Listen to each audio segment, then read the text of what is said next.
Thank you, everybody. Can I ask folks to grab seats? Still seats, still down front, but there are seats.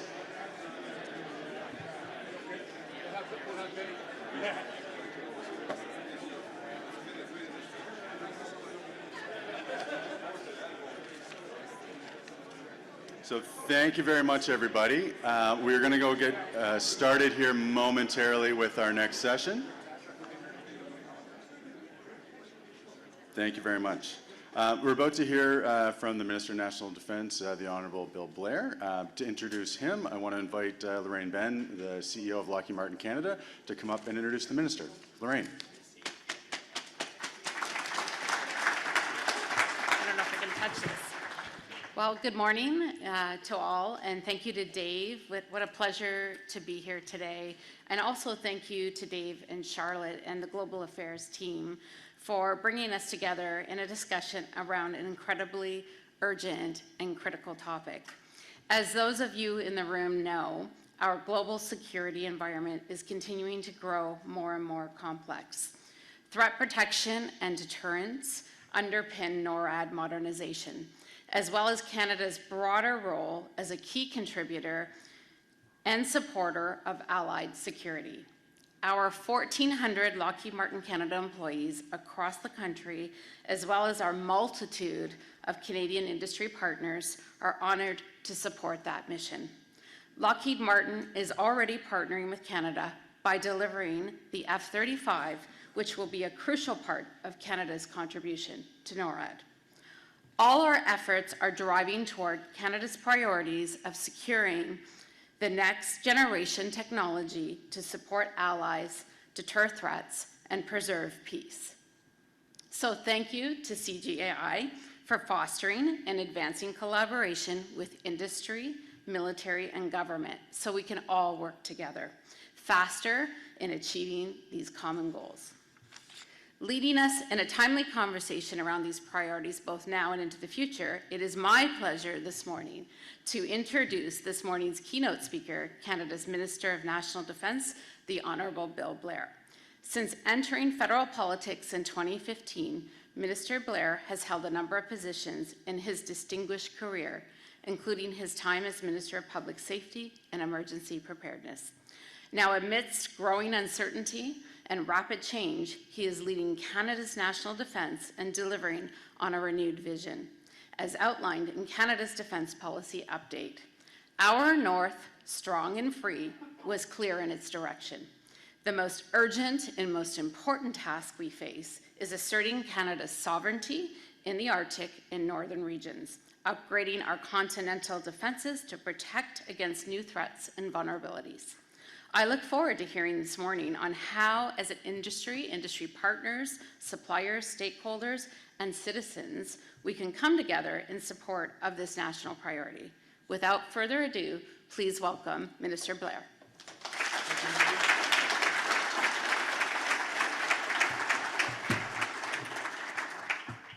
Well, thank you very much for that very kind introduction.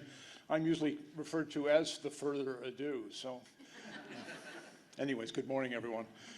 Thank you very much for, again, this kind introduction and the warm welcome that I've received. I would like to begin, as we always should, that we are gathered, acknowledging we are gathered on a traditional territory of the Algonquin and Anishinaabe peoples. I also want to thank Dave very much for the invitation to speak today and for all of his team's hard work in gathering this important conversation. Events like this are a very important way for us to collectively advance the Canadian dialogue on national security. And so I want to also take the opportunity to thank all who are here today, the many men and women who are in service to their country, those who have previously served, and certainly for all of the industry representatives, members of academia, all who have gathered here. And to our industry representatives in particular, I'd like to take the opportunity right at the outset to thank you for your partnership and your support. Building a stronger, renewed relationship with our defense industry is a key priority for myself, for the Ministry of National Defence, and for our government. And I hope that you have seen your advocacy reflected in our most recent defence policy. The policy update is not just simply a defence policy update. I sought to make it an industry policy update as well. We've had many meetings over the past few months, and I hope that for all of you, you can see your advocacy, your advice, your passion for the defense of this country, reflected in the document that we have produced. I wanted to make sure that you knew that you were heard. And I think it's important, you know, we often gather. I've been previously an advocate myself. I used to be the president of the Canadian Association of Chiefs of Police. I came to this town very many times. I stood at podiums such as this, and I testified before committee. I advocated for public safety. And the great frustration of that work, as important as it was that you wanted to know that you were being heard.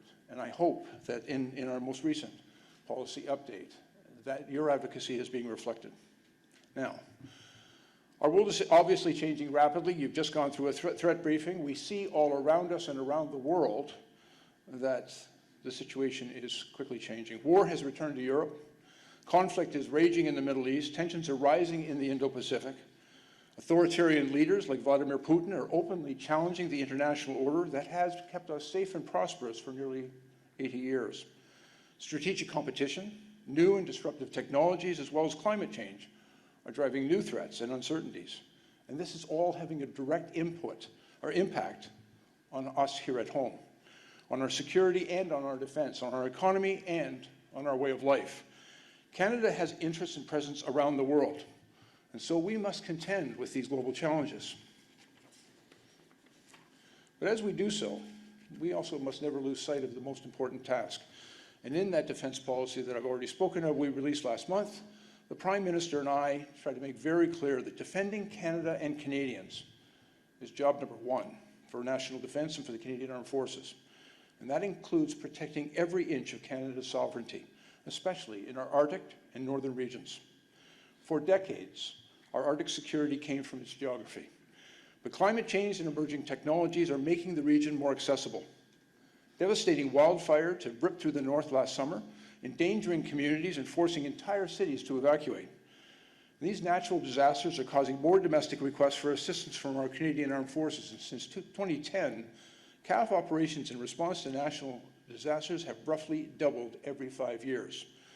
And at the same time, the Canadian Arctic is warming at 4 times the global average, making it more accessible and more attractive to our competitors.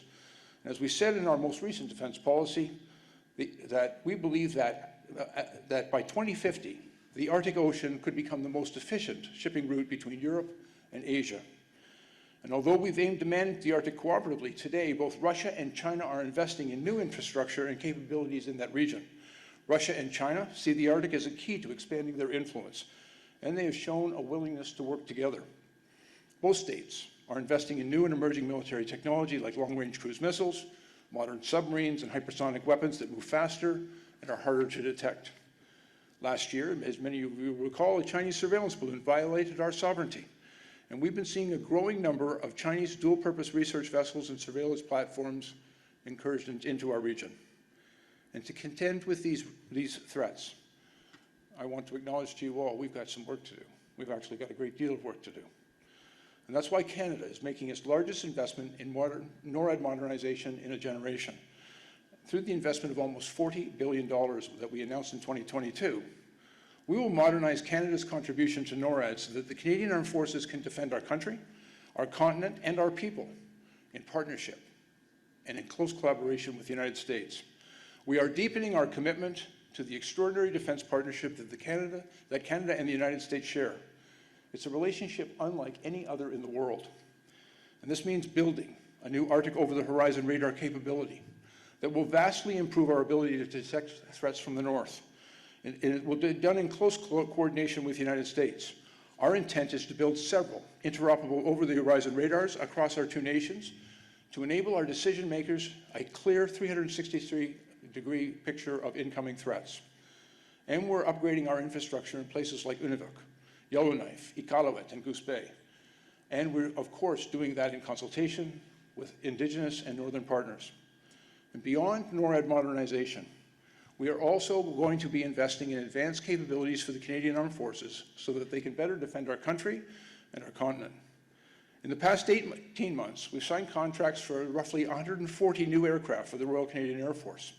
I want to thank the leadership and the strong and passionate advocacy of General Kenny and his team. That includes a new fleet of 88 F-35s, up to 16 P-8 Poseidon multi-mission aircraft, drones, and air-to-air tankers. And as our Air Force commander recently said, we haven't seen this level of modernization and investment in the Royal Canadian Air Force since the Second World War. It's overdue, it's necessary, and it's going to happen. And most of these new platforms will reach initial operational capability between 2026 and 2030. As I'm sure you're also aware, we're also investing in new Arctic and offshore patrol ships, and in the coming months, we'll begin construction of the Canadian surface combatants. These platforms will strengthen our contribution to continental defense and enable more interoperability with the United States. Because in this age of disruption and disorder, we need to be able to work seamlessly with the United States. Our technologies need to fit together. We need to be able to communicate and make rapid decisions together. We need a united and integrated front. And that's truly what NORAD modernization is really all about. It's about ensuring that Canada can meet its obligations to our continental partner in lockstep with Americans for years to come. And in so doing, we are also contributing to the defense of NATO's northern and western flanks. And of course, I have acknowledged from the day I got this job, by the way, the best job in the Canadian government. But I want to acknowledge to you all, we're going to do more, but we are going to need to do much more. You've heard me say this often.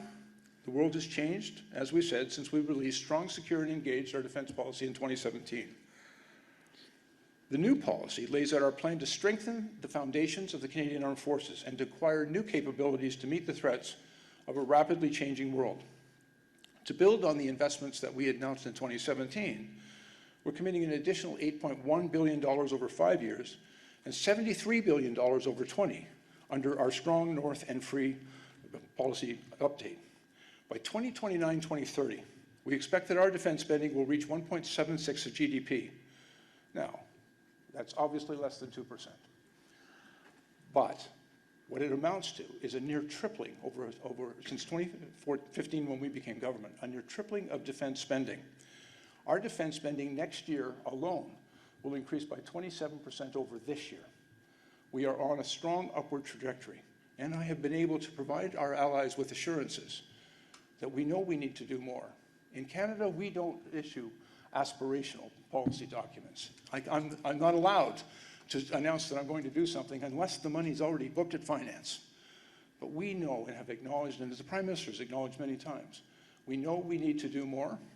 And I'll talk a little bit in my upcoming remarks about some of those things that we need to do more, which I believe very strongly will put us on an irrevocable path of reaching that 2% and exceeding it in the future. Indeed, when you add up all the investments that we made, as I said, we've nearly tripled our defense funding. And we are making a clear and strategic choice in this policy update to focus on the defense of Canada and North America. And as the changing physical and geopolitical landscape in the region creates new threats and vulnerabilities, I believe that our most important task is to assert and defend Canadian sovereignty in the Arctic and the North. The new policy outlines new and advanced capabilities to strengthen Canada's Arctic and Northern security. In order to conduct ocean surveillance along our coastlines, including in the Arctic, we will acquire specialized marine sensors. That means being better able to detect a growing range of sophisticated underwater threats. To better assert our sovereignty and respond to national disasters, we're acquiring a modern and capable tactical helicopter capability. And to improve our ability to detect, deter, and respond to threats, we're going to be building a new satellite ground station in the Arctic to enable us to communicate those threats to our allies in the United States and elsewhere, and to ensure a greater year-round military presence in the North. To monitor, secure, and operate across Canada's North, we are establishing a series of Northern Operational Support Hubs. We're also beginning the process to acquire airborne early warning aircraft, a brand new capability for the Royal Canadian Air Force. And this is going to improve our ability to detect, track, and prioritize airborne threats sooner, and to ensure faster, better coordinated response with the United States when required. We're also looking at options to create a new fleet of all-terrain vehicles, and put together all of these investments will ensure that Canadian Armed Forces have a greater presence, reach, and mobility and responsiveness right across the North. And in addition to this, we're also funding a project to acquire ground-based long-range missile capabilities to deter the threats to Canada and North America. We are investing significantly in establishing a new Canadian Armed Forces Cyber Command, along with the Communications Security Establishment, a joint cyber operations capability. And as we've indicated in our document, We are also looking at, and the language I've used is careful, but I wanted to explain it. We are exploring options for an integrated air and missile defense, and we are exploring options for underwater surveillance. To be very clear, this is work we have to do. And those options, once our officials tell us and determine what our requirements are, we will begin the process of securing the funding and getting the work done to build that critical infrastructure to protect this country from drones, missiles, and artillery fire. And I was very careful when I put in our document that we were looking at exploring options for underwater surveillance. And then as we were making the announcement, the Prime Minister was rather clear. We're going to buy submarines. We have to buy submarines. The Victoria-class submarine is aging and is no longer fit for purpose. We know we need to acquire that capability. There is already work underway with the Royal Canadian Navy to examine our requirements. I'm in conversations with the United States, Australia, and the United Kingdom with respect to Canada joining and participating in specific projects with relation to the second pillar of AUKUS. And since the Prime Minister was so clear in our intent to acquire submarines, we have heard from countries around the world who want to work with Canada. And I think that creates a real opportunity, not just for our country, but for our industry. And I want to assure you all that there is more work to do and much to be accomplished. If you read the policy, I think we have two very significant tasks ahead of us. First, to rapidly implement the projects that have been funded. One of the great challenges of a defense minister in any country, and certainly in this country, I have two great challenges. One is getting the money, and the second one is spending the money. It's kind of hard to believe how difficult it is to actually spend defense money. Every year, the Canadian Armed Forces, notwithstanding, great people, thoughtful and passionate about their work, run into difficulties in actually getting the procurements done. And so we know that we have to work to explore options for these projects to get them through across the line. And as well, as I've already indicated, we're exploring our options to those projects which are not yet fully funded, but we acknowledge have to proceed, and then do the necessary work to turn them into a reality. None of this is going to be possible without the Canadian Armed Forces' greatest asset. It's people. Inside every fighter jet and every Arctic and offshore patrol ship are the brave men and women and skilled members of the Canadian Armed Forces who have stepped up and answered the call to serve their country. Our people in uniform, regular and reserve forces, including the Canadian Rangers, are at the center of keeping this continent safe and fulfilling our mission. I met with some of them recently when I visited Yellowknife. I want to take the opportunity to thank them for their work and hear about some of the challenges they're facing. But the reality, which is obvious to them and to us, is that we are going to need more people and we're going to need them quickly. I've said it before and I'm going to have to say it again often. I'm in a hurry to get things done. We cannot continue moving forward at the same pace that we always have. I think the threat briefing that you received today, and everyone in this room would agree, there is an urgency to our work and we have to proceed. I've spoken at length about the recruitment problem, but we also have an enrollment problem in our hands. It's not just a matter of getting good people through the door. 70,000 people applied for the Canadian Armed Forces last year, and a little over 4,000 of them got through our rigorous processes. That's just not good enough. More than 20,000 permanent residents, because we opened it up last year, 20,000 permanent residents can apply to the Canadian Armed Forces last year. Less than 100 of them got through our processes so far. And whether they're Canadian citizens or permanent residents, one thing we know for sure, when we tell Canadians there's an opportunity to serve their country, they will answer that call. But if they also have applied for 4 or 5 other jobs, and we don't call them back for 14 to 16 months, they've gone on to something else. And so we're going to have to go fast, and we're just going to have to get better at this. And my job, quite frankly, is to authorize the actions that will be necessary to enable that to happen. We've committed ourselves to innovative recruitment and retention measures. We're reviewing our security and medical screening processes.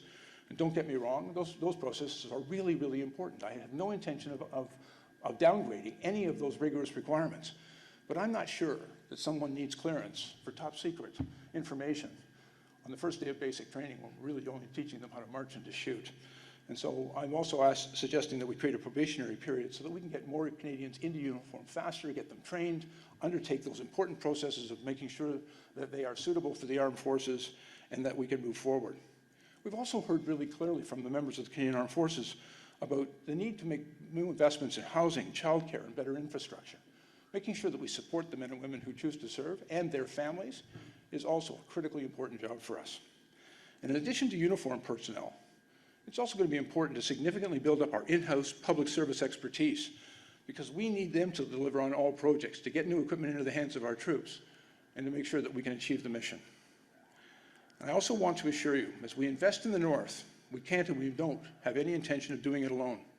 Strengthening our continental defense and asserting our sovereignty in the North hinges on collaboration with Indigenous and Northern communities. 150,000 Canadians call the North home. Indigenous people have lived there since time immemorial. Their expertise and knowledge on the land is vital. Those consultations are not easy. They're absolutely necessary, and we've committed to building a meaningful relationship with Indigenous and Northern communities, because they can contribute and benefit from our investments in the region, including through NORAD modernization. I've also been in conversation, and I'm going back up to Iqaluit this weekend to talk to the 3 Northern premiers. Their collaboration and support is also going to be critically important. I'll reiterate that these defense investments in the North are going to create good jobs, economic development opportunities for the people of the North. And in particular, through this defense policy, we're creating significant opportunities to build multi-purpose infrastructure in the North. Things like highways, power plants, water treatment plants, fiber optic communications, all of which will benefit people that live there and support our operations there. We're going to be consulting with Northern and Indigenous partners to ensure we're maximizing these benefits of infrastructure, because only by working together can we strengthen our continental security. It also is going to require renewing our relationship with Canada's defense industry, many of you here in this room. The innovation that comes out of our defense industrial base is essential to enhancing our military capabilities and maintaining a technological edge over our adversaries. In a world where rapidly advancing technology is changing the face of conflict and the nature of the threats that we're facing, we either stay ahead or we fall behind. That's why when I became the defense minister, I made an effort to meet with our industry partners, to hear their ideas, but also to better understand how we can support that industry that contributes close to $12.6 billion to the Canadian economy and supports 78,000 good jobs in our economy in Canada just last year alone. I hope, as I've said at the outset, that you've seen elements of your advocacy in our policy document. Because as I believe very sincerely, and as I told you then, we're not just developing a defense policy or even a good foreign policy. It is an industrial policy. It's a national policy to build a stronger and better Canada. I heard very clearly from those industry partners that I met with, and the very good advocacy organizations that represent them, that they required clarity and certainty from the Canadian government. And I'll give you an example of that. We talked to them about increasing the supply of Canadian-made munitions and upgrade our equipment with the latest technology. And industry told us they needed 2 things from us. They needed an investment in their industry to create new production lines and to secure supply chains. But they also needed to have the certainty of enough committed funding so that they can enter into long-term contracts. That's what they told us they needed. I hope that you can see that's what we delivered in this document. We're going to work with industry. We're going to work with them to increase the production and supply of those munitions. We're going to make our supply chain more resilient. And this is a kind of important and a difficult thing. We're going to review Canada's defense procurement system. We need to find new and innovative ways to get our military the equipment it needs faster, while also supporting Canadian industry. And you know as well as I do that protecting our country, our continent, our people requires very much a team approach. All of Canadian military industry is part of that team. We need to work together. And so it is our intention to change how we work with industry and innovators, with researchers to build the partnerships we need, and to support a more innovative defense industrial base.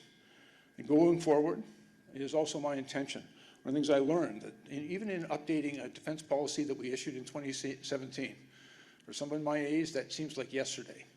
But so much in the world has changed. And so it was necessary now, 7 years later, to update that policy. But 7 years later, in a world that changes so rapidly, is too long. And so we've built right into this policy as well that the industrial policy needs to be continuously updated. And so we've committed to doing that every 4 years in lockstep with our national security policy that is very much tied to this work. We intend to update that policy to ensure it's part of a new national security strategy And I want to assure you all, we need to begin now to get your input, your consultation, to make sure that as we go forward together, and that Canada's defence policy aligns with your aspirations and your capabilities. As we've tried to make very clear, defending Canada and Canadians is our most important task. I want to assure you all, it's a task that I take very seriously, because the threats we're facing here at home, as you've heard this morning, are changing rapidly. We have no choice but to tackle these challenges head on. We are clearly investing and boosting our investments in national defense. I also want to share with you, because you've been part of this effort over the past several months. When I first got into this job last summer, one of the things that was rather apparent to me is that there was not a strong will among Canadians to invest significantly in national defense. And so we've tried very hard to change the conversation. I don't believe in frightening people. I don't believe in going to Canadians and making them afraid. But at the same time, we need to make them aware of the risk environment, aware of the challenges that those who have chosen to serve and defend our country, both in uniform and in our industries, need the support of Canadians in order to get that job done. And so we've had a very important conversation in this country over the past several months. I've tried to do my part to make it very clear that we have to do more, we need to do more, we will do more. And what I can share with you, as a result of all of our collective advocacy, the number of Canadians who now support spending more money on defense has more than doubled just in the last 8 months. It's not insignificant. From somebody who works in a political environment, you need that kind of support from Canadians in order to convince the finance department that we need to make these investments. There's also another situation that we're keeping a pretty close eye on. And you know, I remember back when I was a police officer post 9/11, there was a real concern within our closest ally, friend, and partner, the United States, about the security of North America. And I think there is a natural tendency for them, quite understandable, that they want to take an approach which is somewhat like a Fortress America. My job, our job, is to make sure that that approach instead is Fortress North America, that we demonstrate to our closest ally, our dearest friends and partners, that we are committed to the defense of this continent and both of our countries. We do that through NORAD modernization. We do that for investments in the defense and sovereignty of our own North. And I've had a number of conversations. I also want to assure you all, I hope no one would think that that's a diminishment of our commitment to NATO or the Indo-Pacific. Those are important alliances, and Canada is and going to do its part. But to be strong around the world, we have to be strong at home. And I believe Canadians now strongly support the investments that we have to make in our Canadian Armed Forces and in national defense. But they also have an expectation of all of us. They certainly have an expectation of me. They want to make sure that we're spending their money well. They want to make sure that those hard-earned tax dollars are an investment that produces a real public value and in their interest, in the defense of their country. And so they'll watch us carefully, as they should, on how we spend their money and making sure that we go through the appropriate processes, that we are rigorous and careful about how they spend their money. But they also want us to go and get the job done. They want to make sure that we create those capabilities as quickly and efficiently as possible, and that we deliver on our commitment. And when we ask them to spend their hard-earned taxpayer dollars, they want to know that we're going to do it right. And I'm going to need your help to do that. And so I'll conclude my remarks at long last to just share with you, I'm very grateful for the opportunity to come before you all today. As I said, when I got this job, the Secretary of Defense in the United States called up and said, you now have the hardest job in government, but it's the best job in government. And that's been proven to me true every single day I've had this job. I get to work with some of the most extraordinary and committed, dedicated, and patriotic Canadians anywhere. I get to work and to learn and understand the requirements of industry, because I believe that we serve the same purpose. And I think that if we work well together, we can get this done. I have no illusions that everything can be done quickly, because everything takes a long time in this business. But at the same time, we've got to get things well started. We've got to be able to move forward. We've got to demonstrate to Canadians, to give them, continue to get their support and confidence that we can do this right. And only if we do it together can we deliver on that. So thank you very much. I look forward to the questions that will be put to me. Thank you very much.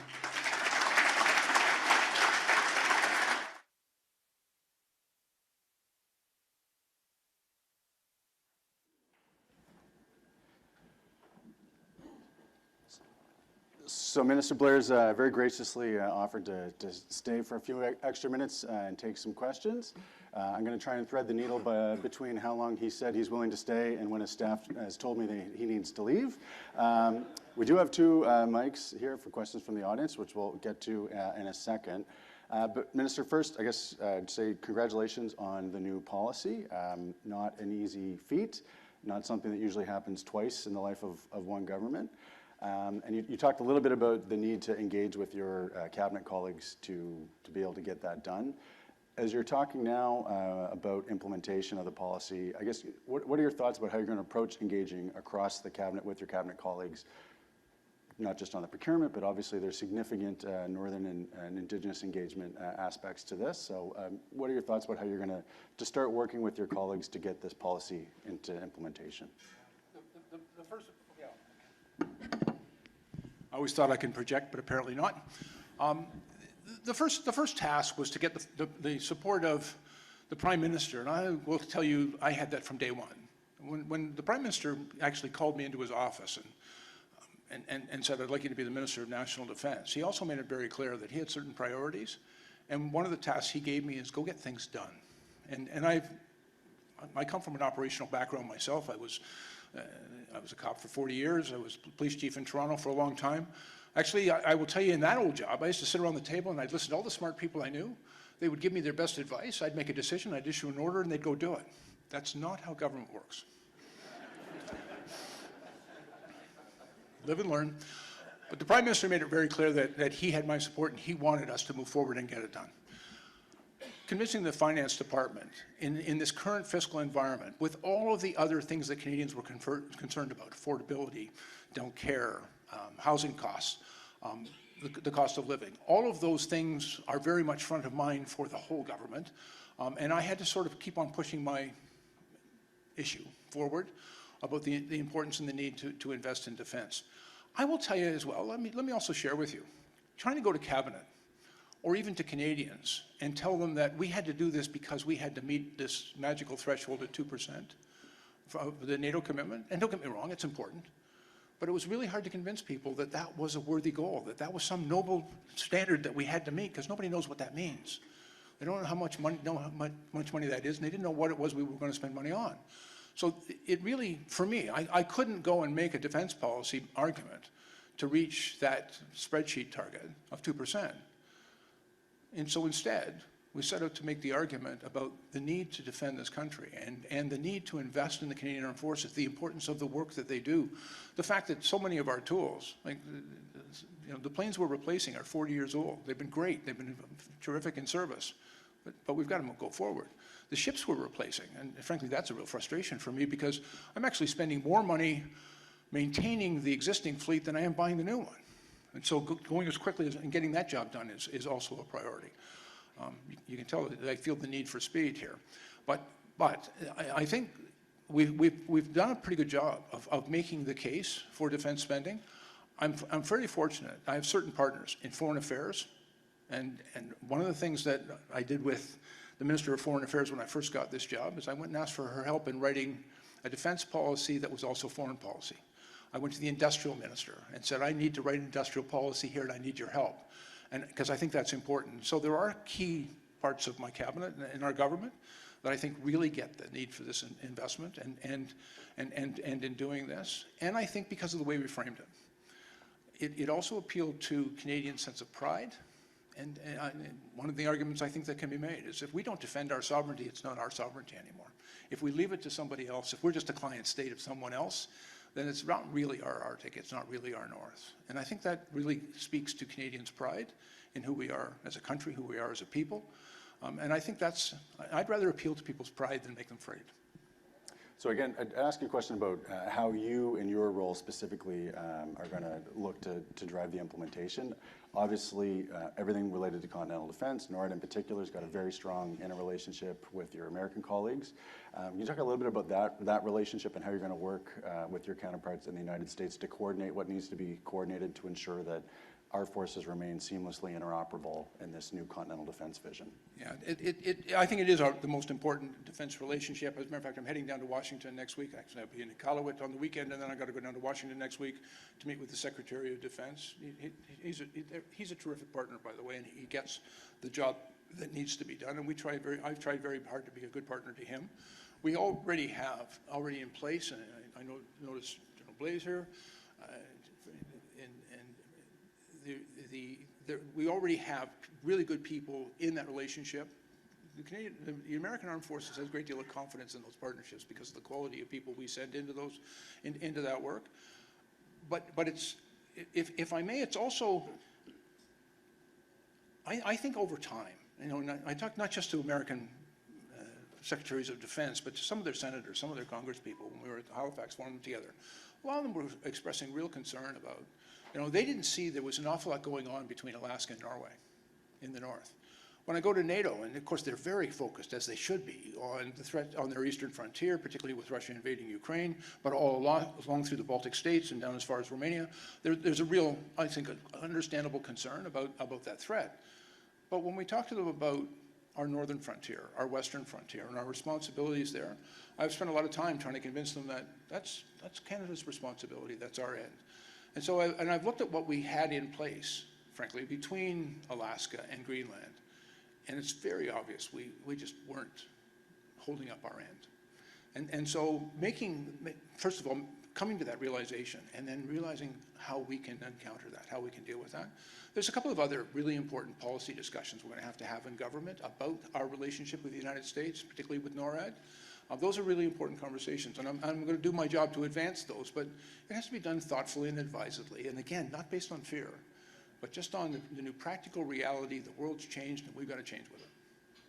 So I'm going to open things up now to take questions. I've got one that came in online, so if folks want to go to the microphone, and I ask you to be very short. But I'd start with one to ask you to build off of the comments you made about procurement and the challenge not just of getting money, but actually getting it out the door. And you certainly made a number of different remarks about engagement with industry and having that been reflected in the new policy. I know it's early, but you seem like you're in a hurry to get going. Do you have any initial thoughts about what the new relationship with industry might look like? I try to learn from experience, and I mentioned P8 procurement. We had a real challenge in that the Air Force was very clear that they needed something, and they needed something very quickly. And I reflected on that if we'd begun this conversation earlier, if we'd had this conversation 8 years ago, we would have had many more options, and I think it would have proven a much better thing. We now talk about the acquisition of a new capability for the AWACS, whatever we're going to call them, but in the future. And I think by putting that in the policy document, by committing money to it, and recognizing that this has to be done, I hope that that's a signal to industry, that they can say, okay, we can see where you're going now. We can see that there's a budget for it. And now we can start getting ready to work with you in a very collaborative partnership to determine what your requirements are and to make sure the Canadian industry can beat us at that point. And I think about the things. Some of the things I also want to share with you. I've got a increased capability for our deployment in Latvia. We've made a commitment in Latvia that by 2026 we'll move to full brigade strength. And it's a remarkable coalition of partners, but you've got to make sure that we've got certain capabilities that the Canadian Armed Forces are going to require and can depend upon. And so our Department of National Defense utilized what we call urgent operational requirements. We first started using those in the Second World War. We used them again in Afghanistan. We see that was necessary to acquire a capability that has to be in place by 2026. So I think we need to demonstrate that we have ability to move quickly when we need to move quickly. But I don't want to fall into the trap of it just everything is urgent and everything is expedited. I don't think that's the right collaborative relationship with industry. I think we need to be able to say, here's where we're going, and I hope that document tells you this. That's one of the reasons we include the 20-year plan. And that industry can say, okay, we can see where you're going to be and where the money's going to be. And therefore, we can work towards working and being a good partner. I think that's going to be really important. The other thing that I'm witnessing and I'm learning a lot about, because I was in Paris for the discussion with all the national leaders that Macron called about Ukraine. I was listening to all of them talking about these capability coalitions that they're developing. for many countries, that's also seen as a forum to promote their domestic industry. I don't think Canada does enough of that. And so I'd like to understand that better, and I'd like to work with industry so that I can help you be not just a player in our defense policy, but in global defense policy. Because there is a huge new investment taking place around the world in defense capabilities. And I want Canadian industry to be part of that. And I know it can be challenging when you say, like, how can we sell to France when Canada didn't buy it? But I think there is ways in which we can work together in order to support the development of your industry, because quite frankly, the stronger you are, the stronger we'll be. Thank you. Okay, go to the microphone in the room. Is it on? Good, thank you. Thank you, Minister Blair, for attending today. Greatly appreciate it. Very eager to hear about the defense procurement review and whether you've got any details you can provide. For example, are you looking at reviewing the way things are done internally under current policy, or are you looking more so at more country-to-country defense procurement, or is there any other thought of maybe a defense procurement agency? Do you have any information on that? Yeah, I don't want to get ahead of the review, except to say how necessary I have found it to be. I think one of the things that happens in government, it's not just in defense procurement, but it really happens in defense procurement, is every time something goes wrong, we add 3 more layers of process to make sure that never happens again. And as a consequence, because we've been at this for a very long time, we've got so many layers of process that we've got ourselves into a bit of a stalemate, like we can't go forward or back. And then we get ourselves into these urgent situations where we've got to sort of bypass some of those processes, and that can cause all sorts of challenges. I think we need to kind of go back to square one and look at, like, and I say this with a certain amount of caution. I think it's really important to be able to demonstrate to Canadians that we're spending their money carefully, and that they know there's no boondoggle here, there's no wastage, that we're getting real value. Part of the ways we do that is to demonstrate that not only are we acquiring the capability the military needs, but it's also creating, supporting Canadian industry, it's creating Canadian jobs, it contributes to our economy. All of those things I think are entirely valid and important, but at the same time, they can't get in the way of requiring what is required. Like sometimes you got to do better than your best, you have to do what's required.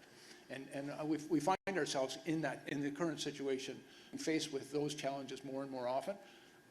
Again, I'm not an expert in military procurement. I'm a consumer of those services. And frankly, there's some of those processes, probably for really good reasons, have become very complicated, and if they're not working. And quite frankly, no matter how good the process is, if it doesn't work, then we've got to change it. And so I'm not going to, I'm not so arrogant that I would suggest that I know how to fix this thing. We've got really good people. I'm a little terrified because Troy Crosby's going to retire. But he's a really good guy, smart guy. But I'm hoping to tap into his thoughts and his expertise. We've got some really good people over at D&D. It's being led by the DM Matthews and ADM Kim.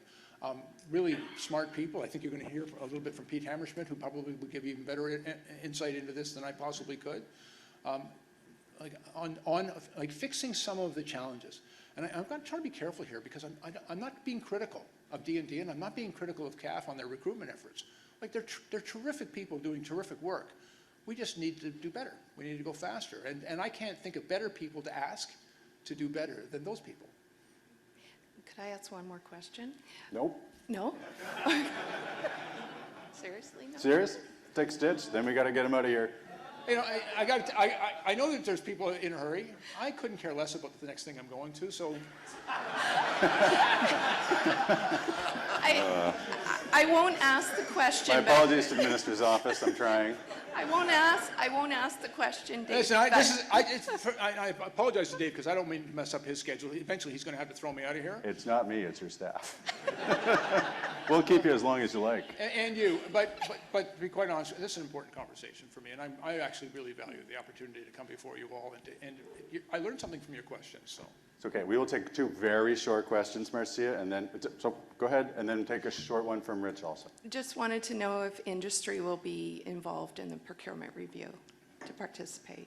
Yes, of course. And then, we'll just take the one as a pair and let you answer both. Can't choreograph the dance unless you have all the dancers at the table. Minister Blair, I just, on behalf of AIC and CATSI, wanted to thank you for that engagement in the DPU. It was really thoughtful, and we appreciate that. My question is on your comment on North American defense and our relationship with our U.S. allies. We've got a lot of U.S. industry here. Do you see the North American supply chain becoming more integrated as we develop over-the-horizon radar, and then you integrate other systems like HBTSS, et cetera, to enable NORAD? Thank you. Yeah, I think that better integration, one of the things we hear often is the idea of this, not just interoperability, but exchangeability as being a bit of a priority in certain theaters of operation. And at the same time, I want to make sure that Canadian defense industry is well supported. Other areas of collaboration, and I don't know whether I didn't get to hear all of your threat briefing. One of the really very significant areas of concern to me and to our government is the issues around critical minerals and some of the things that are required in order to build the systems that you do, and the weapons. We have become overly reliant on certain minerals that are almost entirely controlled by the People's Republic of China, both in the assets in the ground, but also in their processing. And so we've got to, it's something I've been thinking a lot about, is we've got to be able to build and then defend our own capabilities to produce those things that industry is going to need to deliver for us. But to your point, and again, I'm not going to profess any level of expertise. Like I said, I'm an old beat cop on the work that you do, but I think that it is intuitively sensible to me that we would work in closer collaboration.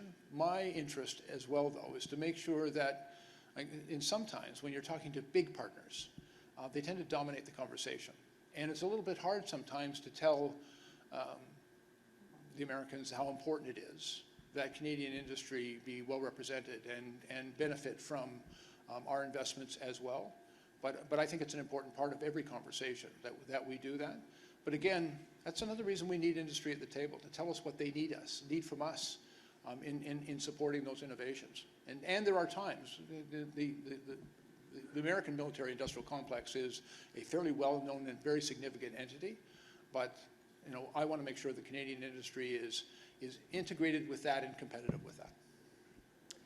Well, Minister, on everyone's behalf, thank you for coming and talking with us today, taking some questions, more than your staff wanted, and appreciate your time and engagement. Thank you all very much.